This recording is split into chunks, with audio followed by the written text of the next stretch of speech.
केसरिया बौद्ध स्तूप, एक महान विरासत की गाथा।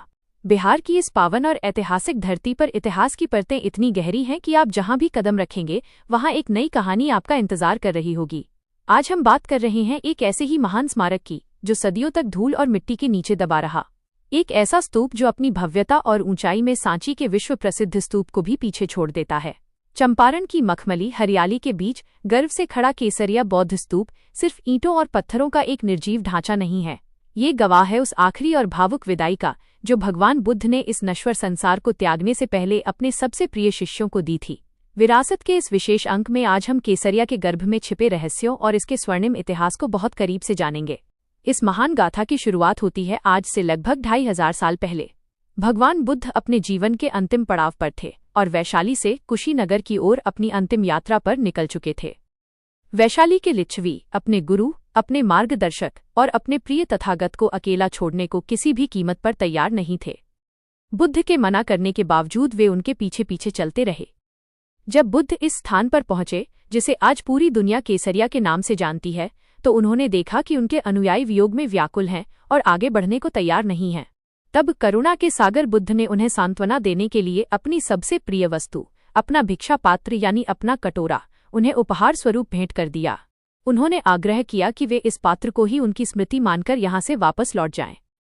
लिच्छवियों ने भारी मन से बुद्ध की आज्ञा मानी और उसी पावन स्मृति को सहेजने के लिए यहाँ मिट्टी का एक प्रारंभिक स्तूप बनवाया। वक्त का पहिया घूमता रहा और इतिहास बदलता गया। जिस स्थान पर कभी मिट्टी का एक छोटा सा टीला था, उसने धीरे धीरे एक विशाल पर्वत का रूप ले लिया। सम्राट अशोक से लेकर कुषाण काल और गुप्त वंश के प्रतापी राजाओं ने इस पवित्र स्थान पर ईंटों और कलाकृतियों की परतें चढ़ाईं। आज जब हम इस स्तूप के सामने खड़े होते हैं तो इसकी 104 फीट की ऊंचाई हमें प्राचीन भारत के उस वैभव की याद दिलाती है जो आज भी हमारी रगों में बसता है। इसकी वास्तुकला इतनी अद्भुत है कि ये दूर से ही एक बहुमंजिला शिखर की तरह दिखाई देता है।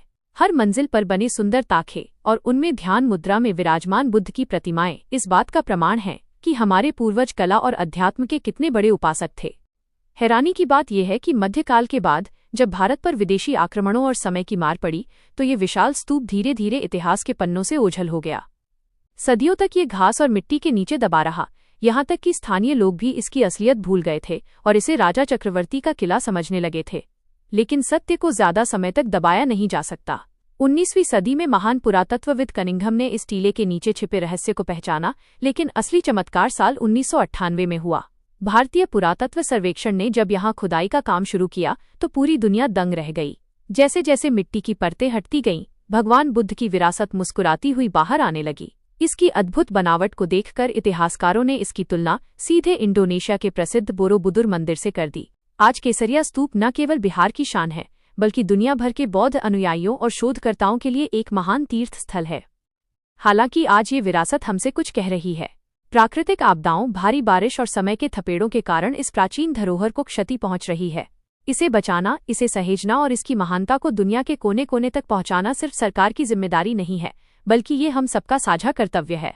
ये स्तूप हमें सिखाता है कि साम्राज्य बनते हैं और बिगड़ते हैं, राजा आते हैं और चले जाते हैं, लेकिन शांति, प्रेम और अहिंसा की जो नींव बुद्ध ने यहाँ रखी थी वो आज भी अडिग खड़ी है। केसरिया का ये सफर हमें उस शांति की ओर ले जाता है जिसकी तलाश में इंसान सदियों से भटक रहा है। ये हमारी विरासत है, ये हमारी पहचान है।